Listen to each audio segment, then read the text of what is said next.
Esse é considerado por muitos o melhor quadrinho brasileiro de todos os tempos.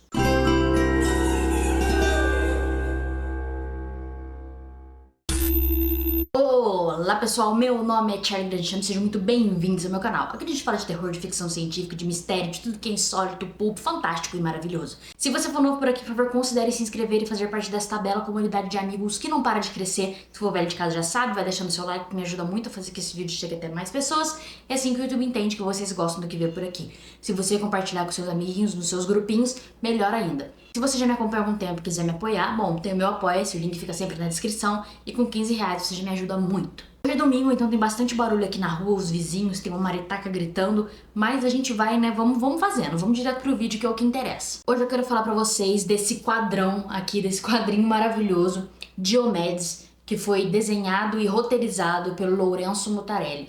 Ali ele foi publicado entre 1999 e 2002, mas o cara começou a trabalhar nisso aqui lá em 1997. Vocês devem ter reparado já que eu nunca falei de quadrinhos aqui no canal. E não é porque eu não gosto, na verdade é muito pelo contrário. Eu amo gibizinho. Mas eu andei um tempo afastado dessa mídia porque, convenhamos, pra quem a renda tá baixa, é um hobby muito caro. E também porque eu tava super cansada desse mundinho Marvel e DC. A solução, né, a gente resolve esse problema saindo desse eixo Marvel DC e procurando outras coisas, navegar em outras águas. Eu cheguei em Diomedes porque certo dia eu estava lá no falecido Twitter e eu falei que eu queria ler mais histórias policiais brasileiras, porque eu tinha lido muito pouco. A gente assiste CSI a vida inteira, mas a gente viu muito pouco das investigações brasileiras.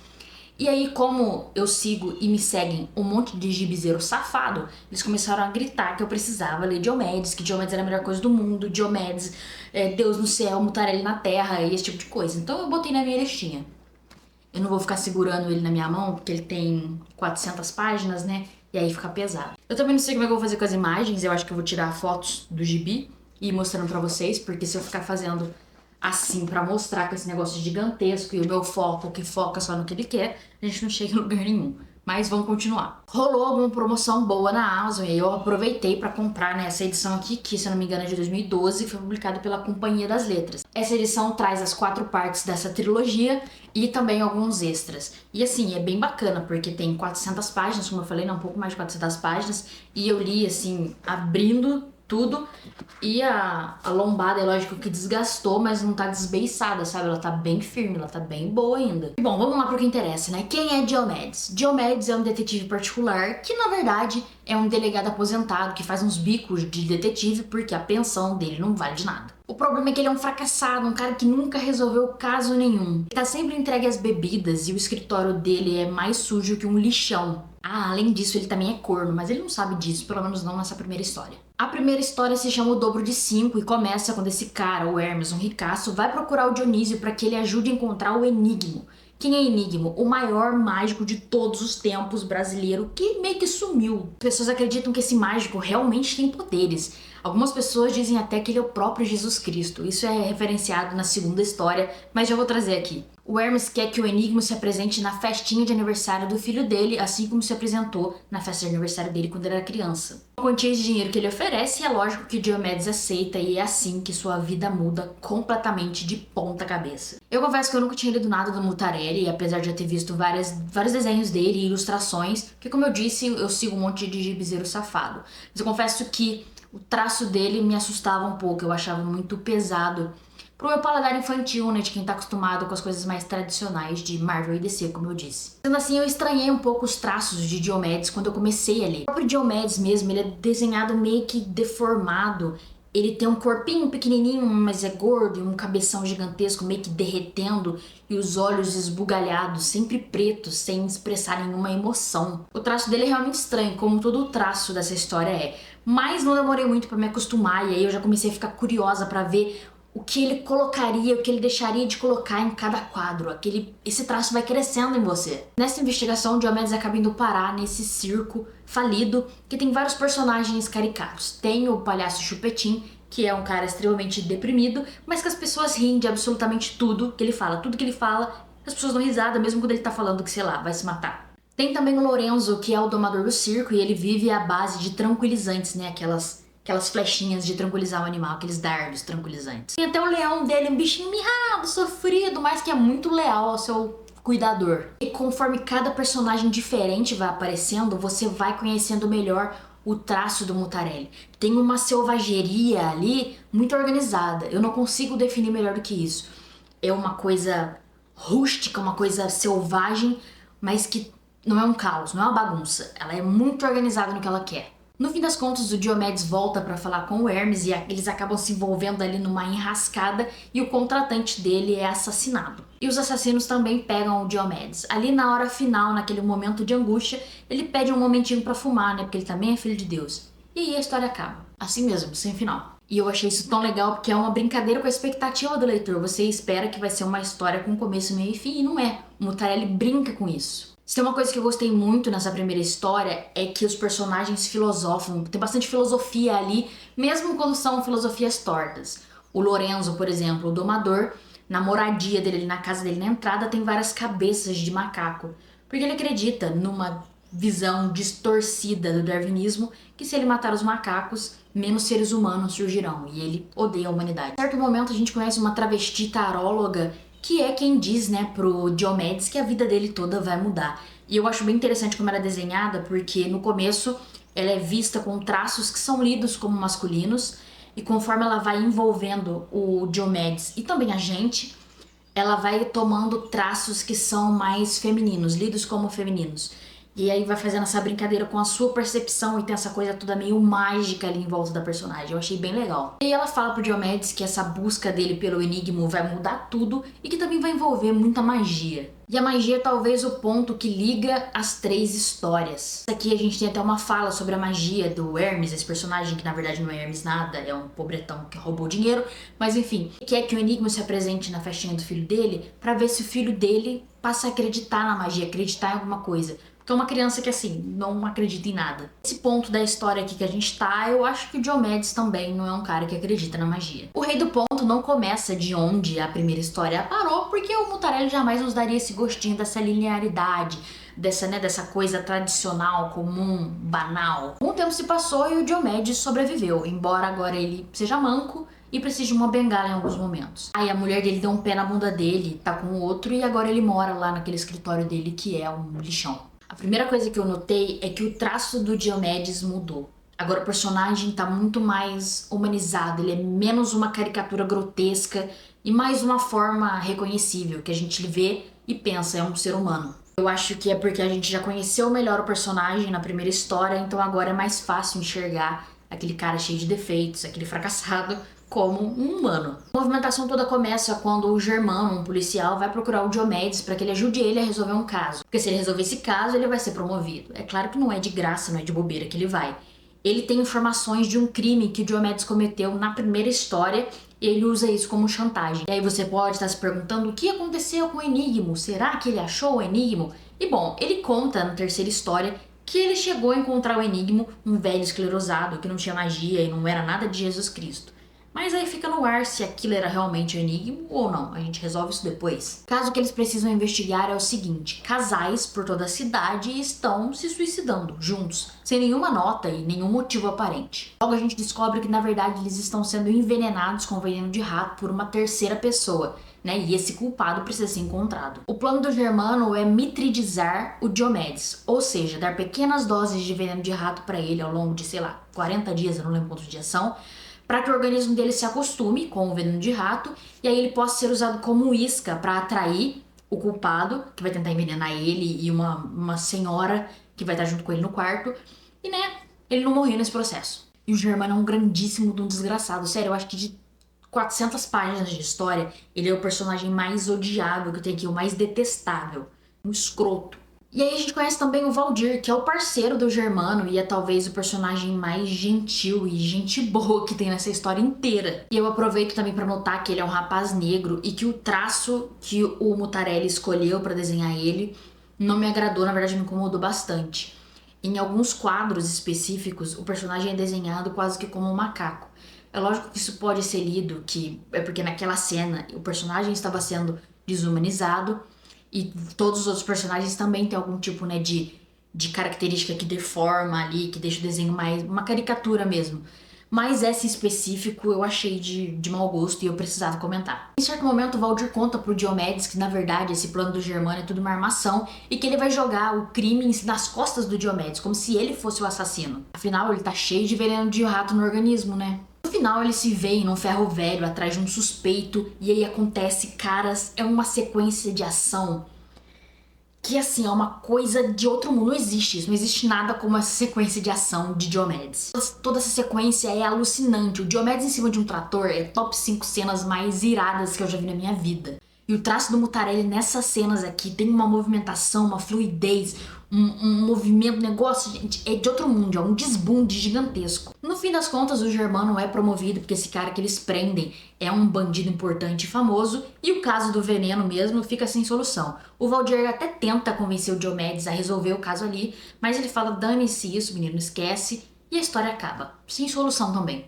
É comum aqui. A terceira história se chama A Soma de Tudo e é dividida em 2 partes. Eu não vou dividir aqui em 2 partes, mas ela tem 2 partes, ou seja, é uma trilogia em 4 partes. A história começa em Lisboa e o primeiro quadro já é assim, um desbunde. Eu vou tentar mostrar aqui pra vocês, mas eu vou mostrar certinho com uma imagem, mas eu preciso mostrar aqui também. Isso aqui é a coisa mais linda. Puta que pariu, o traço do Mutarelli é de outro mundo. Todo o desenho dele é muito maravilhoso, mas ele desenhando os pontos turísticos de Lisboa é um negócio de tirar a cueca pela cabeça pra poder limpar as lágrimas que vão escorrer, sabe? É muito lindo. Mas enfim, a história começa com um cara sendo perseguido e assassinado lá em Lisboa. Os caras muito bizarros, inclusive, tem até uma figura mascarada muito bizarra, que eu não vou nem dizer, mas bizarra. Eles sequestram o cara, levam ele pro aquário municipal e jogam ele lá dentro pra ele virar comida de peixe. E aí também entra uma sequência que é um negócio de outro mundo. Não existe isso, cara. Eu fico maravilhada. O cara tá ali se afogando, ele tá com o saco na cabeça, asfixiando. Aí você vê os peixes passando e o corpo tendo os espasmos e vem um tubarão que pega ele. São 9 quadros, eu acredito, ou 12, não, são 9 quadros ali. E é um negócio de você ficar assim 10 minutos observando, paralisado, de tão bonito que é. A gente volta pro Diomedes no Brasil e aí já passou mais um tempinho daquela segunda história. O Valdir e o Diomedes ficaram amigos, best friends. Inclusive a história começa aqui, quando a gente volta pro Brasil, com o Valdir levando um peixinho de presente pro Diomedes pra, né, alegrar aquele muquifo de escritório que ele viu. E aí a gente fica sabendo que o Valdir conseguiu resolver o caso do envenenamento. Parabéns pro nosso amigo Valdir. Aparece no escritório o Gouveia, que é um advogado falastrão que fala tudo complicado, que o Diomedes fala que na época ele era delegado, ele prendia e o Gouveia soltava todo mundo. Ele tem um caso com o nosso querido detetive, que é uma cliente dele, uma mulher ricaça, que precisa que ele vá para Portugal encontrar o marido dela, que sumiu com supostamente uma mulher. Ele enviou um monte de cartões postais com coisas esquisitas escritas, um barquinho de madeira e também uma fotografia dessa suposta mulher. É uma dinheirama, assim, violenta, então ele pega a parte dele, metade tem que ficar pro advogado, porque ele é um salafrário, mas o Diomedes pega esse dinheiro e vai dar pra mulher dele. A Judite, a ex-esposa, né? Agora a ex-esposa. E assim, ele não esquece essa mulher. Em todo momento que ele tem uma cena que ele tá meio desacordado, ou então que ele apanhou, ou que ele tá dormindo, ele sempre chama o nome dela. Ele não consegue esquecer essa mulher e eu acho que isso ajuda muito a aproximar a gente, de humanizar mais o personagem. A vida dela seguiu, como eu disse, ela tá com outro homem, que inclusive ela também trai, mas isso não interessa.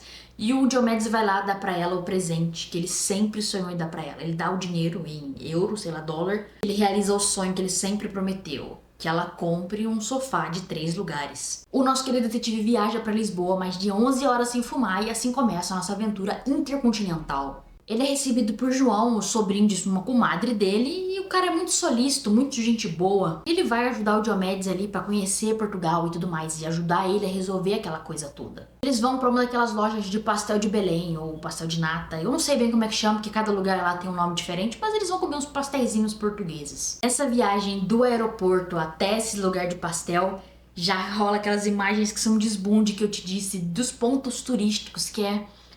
Cara, é muito lindo.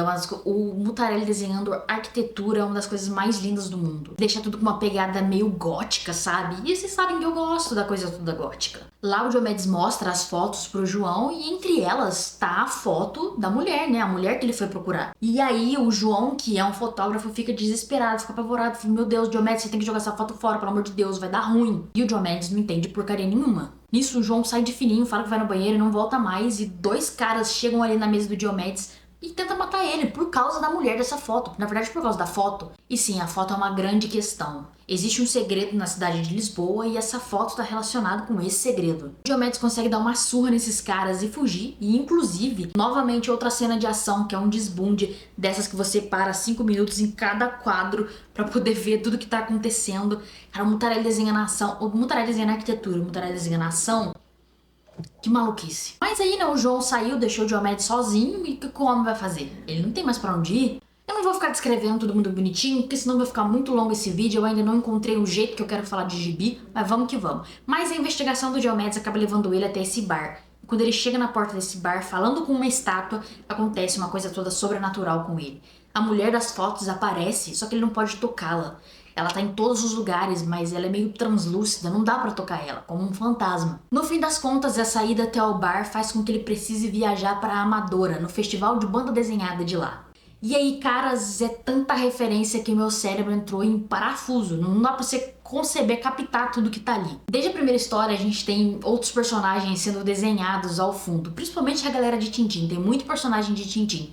E tem alguns rostos também, quando passa algum transeunte, algum figurante ali na cena, que eu acredito que sejam rostos que era pra eu reconhecer. Mas eu sou uma pessoa burra e sem cultura. Então eu reconheci muito pouco. E aí lá no festival é artista de gibi pra tudo quanto é lado. Todos os quadros têm algum personagem icônico dessa mídia, né, da banda desenhada, dos gibizinhos, e também algum artista que foi responsável por essas artes. E aí é tanta gente, mas tanta gente que se eu for citar aqui dá um vídeo de 20 minutos. Mas aí, né, como Deus é bom, no final aqui dessa terceira história, o Mutarelli botou uma lista com, né, todo mundo que aparece em cada quadro e tá tudo bem. Obrigada, Mutarelli. São páginas com muitas informações visuais, mas que diverte muito, entretém demais. O mais interessante pra mim nessa terceira história é que o Diomedes fica muito reflexivo a respeito da arte. E aí ele reflete sobre estátuas, sobre arte, sobre personagens. Pra que a gente cria coisas? Pra ocupar espaço? Mas já não tem muita gente no mundo ocupando espaço? E como que funciona a mente das pessoas que criam pessoas? Eu acho que isso tudo reflete muito o momento que o Mutarelli se encontrava, porque no pós-fácil que tem ali, na verdade tem uma carta dele ali no final, que ele diz que quando ele começou a desenhar o Diomedes, ele estava num momento de completa desilusão com a profissão, né, de gibizeiro, de artista de quadrinhos. E foi meio que o resgate dessa coisa dele voltar a desenhar pra criar histórias em quadrinho mesmo. Então eu acho que essa reflexão toda que acontece, apesar dele ter começado a desenhar em 97 e essa história sair em 2001, 2002, eu acho que isso reflete muito o momento que o Mutarelli estava ali de questionando a própria arte, o que é fazer quadrinho, o que é a mídia quadrinho. Mas aí voltando pra história mesmo, o Diomedes está lá procurando um editor de quadrinhos. E aí a gente tem a versão satirizada de um editor de verdade da revista Devir, que aqui tem outro nome que me fugiu agora, mas é o cara mesmo. Na época que ele fez Diomedes, o Mutarelli trabalhava fazendo ilustrações de RPG da Devir. Então, esse cara e o outro editor que aparece aqui são realmente os editores da época. Pelo menos foi o que eu entendi. Só que é um cara xarope pra caramba, um mala que fica falando... Tudo ele fala em frases de filósofos, de psiquiatras, de pensadores. E, cara, ele é muito mala mesmo. Eu quase que eu pulei as frases dele, assim. Eu tava igual o Diomedes. O Diomedes dorme, eu tava quase dormindo também. Mas aí aparece ele, o Zigmundo Mussarela. Ou, como a gente conhece aqui no mundo real, Lourenço Mutarelli. Sim, o cara se colocou na história. E é por isso que eu digo que conversa muito com a situação toda que ele tava de pensar, repensar quadrinhos. Tem muita metalinguagem nessa terceira história, principalmente. E aí ele, né, o quadrinista mais premiado do mundo, também tá ali na feira. E é ele que puxa o Diomedes no canto e fala: vem cá, vem cá, vem cá que eu vou te dar uma balinha. Mentira, não fala isso. Ele fala: vem cá, que eu vou te ajudar, que você precisa resolver esse segredo. Ele marca um encontro com o Diomedes e fala que vai ajudar nele, né, a encontrar o que ele foi procurar, o cara que ele foi procurar lá em Portugal. Eu não vou entrar em muitos detalhes porque seria spoiler e eu acho que nem todo mundo, pelo menos todo mundo que me acompanha, não leu isso aqui. Eu acho que seria interessante ler sem saber, apesar de que em casos como esse aqui, né, a viagem é muito mais interessante do que o destino. Mas no fim das contas, o Mutarelli, o próprio Mutarelli, é quem conta pro Diomedes o segredo, o grande segredo de Lisboa, e é assim que a gente fica sabendo. Só pra constar, o grande segredo tem a ver com o enigma, o mágico. No fim das contas, o Diomedes volta pro Brasil sabendo do segredo de Lisboa e o segredo do segredo. Mas o caso mesmo que era pra ele resolver, ele não resolveu, porque afinal ele jamais resolveu caso algum. exceto O Segredo de Lisboa. E como que a gente sabe de tudo isso? Porque esse tempo todo ele estava contando pro Valdir tudo o que aconteceu lá em Portugal. Todas as reflexões que ele faz, a aventura toda em Portugal, é ele contando pro Valdir. Isso é um elemento interessante porque são lembranças. E lembranças não são certas. Lembranças, existem várias mentiras nas lembranças. Então, às vezes ele vai mudando o que ele fala e eu achei uma maneira bem interessante. Novamente, é o Mutarelli quebrando, né, nossa expectativa, a linearidade que a gente esperava encontrar. E esse, pra mim, é um dos detalhes mais interessantes da história, um dos meus detalhes favoritos, essa quebra de expectativa o tempo todo. E a história acaba com o Diomedes fazendo uma grande reflexão sobre a magia. O que é a magia? A magia existe? Talvez a magia seja algo inalcançável. Talvez a magia esteja num copo de birita, mas ela desaparece no momento que você vai beber. Ou talvez a magia seja um sofá de 3 lugares que você nunca vai conseguir comprar. É o desejo do sofá de 3 lugares. Talvez a magia não seja nada. Ela existe, mas ela é um nada. E eu terminei isso aqui completamente reflexiva e encantada com essa história maravilhosa que eu conheci. É um gibi que você termina meio que sem palavras de tudo que você viveu. Eu tive momentos de, assim, babar na arte do Mutarelli, principalmente quando ele desenha as cenas de ação e também as estruturas, né, de Lisboa, muito lindo. Os quadros grandes também, que ocupam a página inteira, com muitas informações, como quando o Diomedes está lá no circo, é de você ficar ali, horas observando. E é engraçado, porque eu comecei estranhando, eu comecei meio que torcendo o nariz, e no final eu já queria que tudo fosse o traço do Mutarelli na vida. Eu queria existir no traço do Mutarelli. Mas mais do que isso, eu encontrei uma história com um coração gigantesco. Uma história que o nosso protagonista é um perdedor, um fracassado, mas que a cada momento ele vai se humanizando ainda mais. Não é pelo fracasso dele que a gente se humaniza, que a gente se identifica. É pelo que ele é, pelas camadas que a gente vai encontrando e pelas coisas que a gente vai vivendo. Talvez ele seja mágico, talvez ele seja um nada, mas ele existe e ele é real. E eu não sei dizer se Diomedes é o melhor quadrinho brasileiro de todos os tempos. Eu não tenho leituras o bastante pra isso. Eu ainda tô recomeçando agora no meu caminho de gibizeira. Mas eu posso dizer que foi uma das melhores coisas que eu já li na minha vida e que entrou pra lista de favoritos, com certeza. E eu acho que todo mundo devia ler Diomedes. E é isso, gente. Esse foi meu primeiro vídeo de quadrinhos aqui no canal. Como eu disse, eu nem sei como é que eu vou inserir as imagens, mas a gente vai se virando. Eu quero fazer um vídeo de quadrinho por semana, pelo menos, quando a gente chegar em janeiro de 2025. E foi divertido. Eu quero realmente voltar para os meus quadrinhos, porque é uma mídia que eu amo profundamente. E tem muita coisa para eu descobrir e eu quero fazer essa jornada com vocês. Então a gente vai descobrir junto muitas coisas para quem não tem costume de gibizeiros.